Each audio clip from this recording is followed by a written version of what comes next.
Now, sometimes this is a little bit tricky. It's not a straightforward.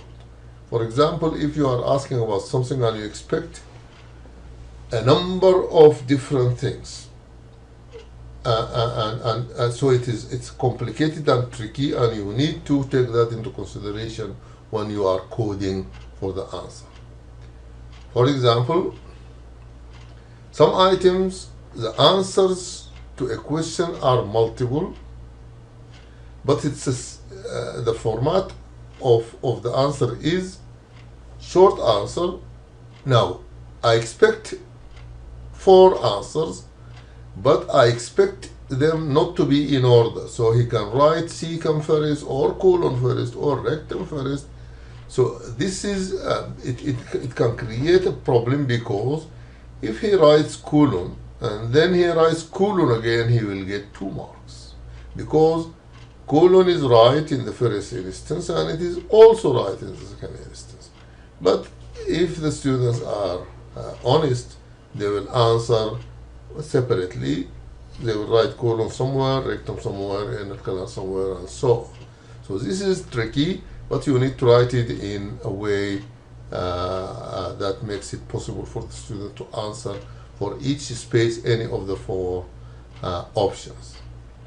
Now, the fourth type, similar to the previous one, I described in 3, but here I expect them to list, for example, if I have 4 options and I want them to list only 2 of them, it's a bit also tricky, and so you want them to list some of many.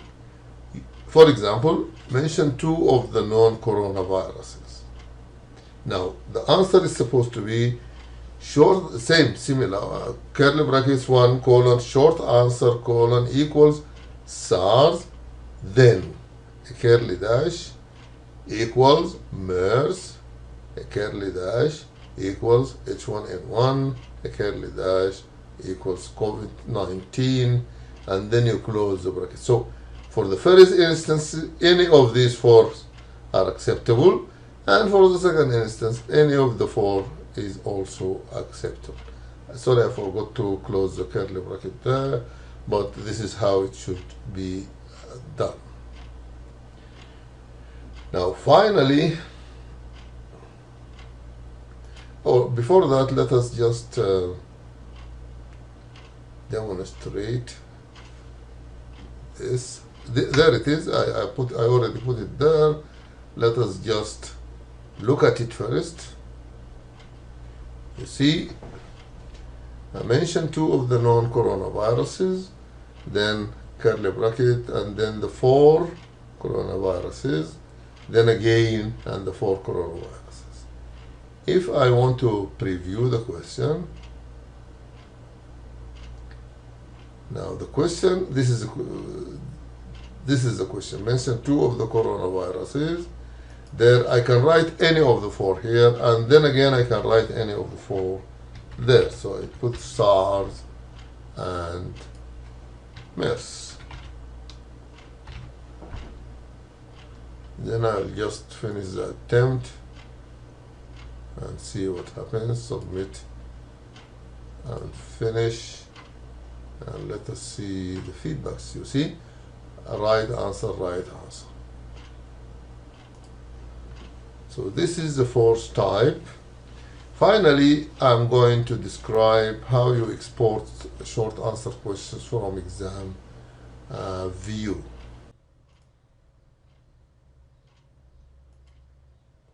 Assalamu alaikum. I think we already know about exporting questions from exam view.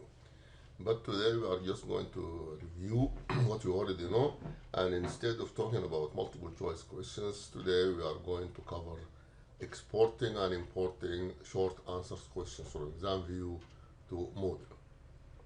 As the steps are the same, the first step, you prepare your test with various short answer types. And when I say this, I mean the short answer questions, the questions which require just a short answer, 1 word or 2 words. And the other type is the multiple short answers. So you ask for 3 or 4 things, and they are all short. And then the fill in the blanks or fill in the gaps. completion type of questions. So all three, you prepare a test with all these types. Then in step 2, you export them as Blackboard ready zipped files. And once you did that, you import them into Moodle as a category, similar to the process used for multiple choice questions test. And then you add the questions to the quiz. So these are the 4 steps. They are the same for short answer and multiple choice questions. So the first one, after you prepare your test, to export the test, you just click on File, click on Export, and then you choose Blackboard.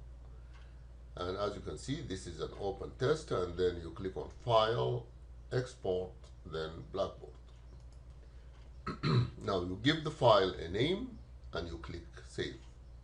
And then you make sure that you notice where the file is saved. Very important, because you need to open the folder in which the file is saved to be able to drag it and drop it later.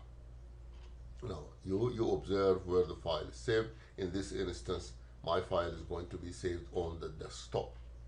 And then you click Save.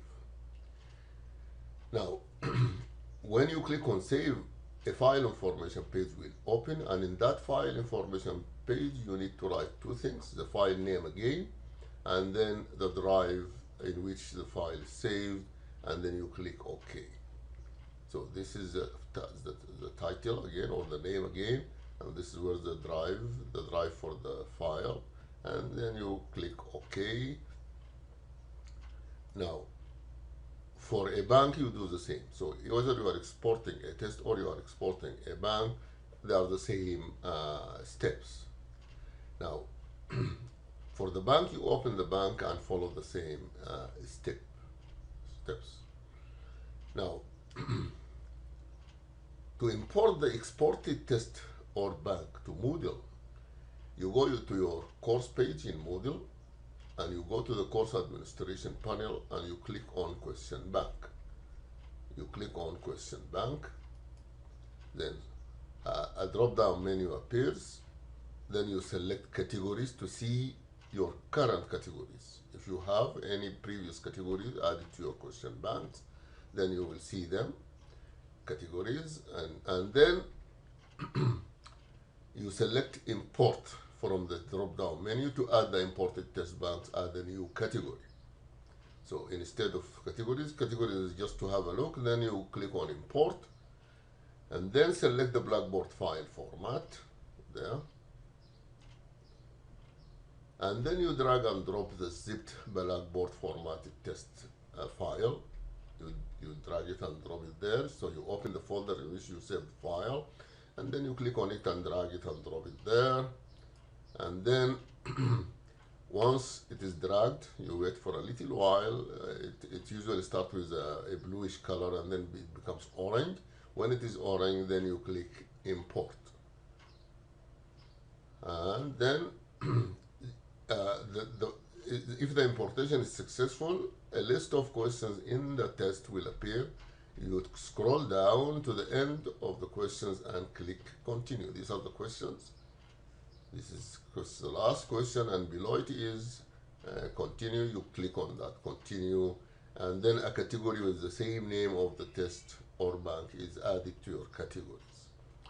Now this is the category, this is a new category, and these are the questions in the imported file. Now once you imported the quiz as a category, now it is now a category in the question bank. So after you prepare a quiz and it appears on the courses page, double click on it, and then the quiz screen appears notifying you that no questions have been added yet if it's a new one. If it's an old one, it will appear with the questions, with some questions on it. And then in the editing screen, click on edit quiz there.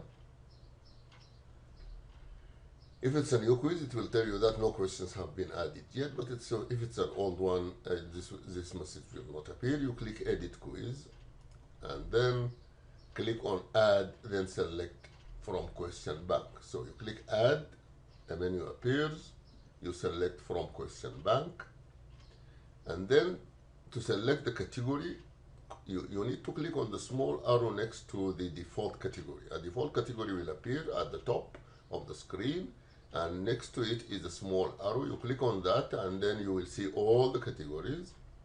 There, you click on this arrow. This is the default category, and then you select the newly added category. There we are. These are the categories, and then you look through to find your newly added category. And then once you clicked on the category, the question in that category will appear. You select the questions you want to add to the quiz, and then click add selected questions to the quiz. And then you click on that, and the questions will be added to your quiz. And now these are the questions in the quiz. Thank you.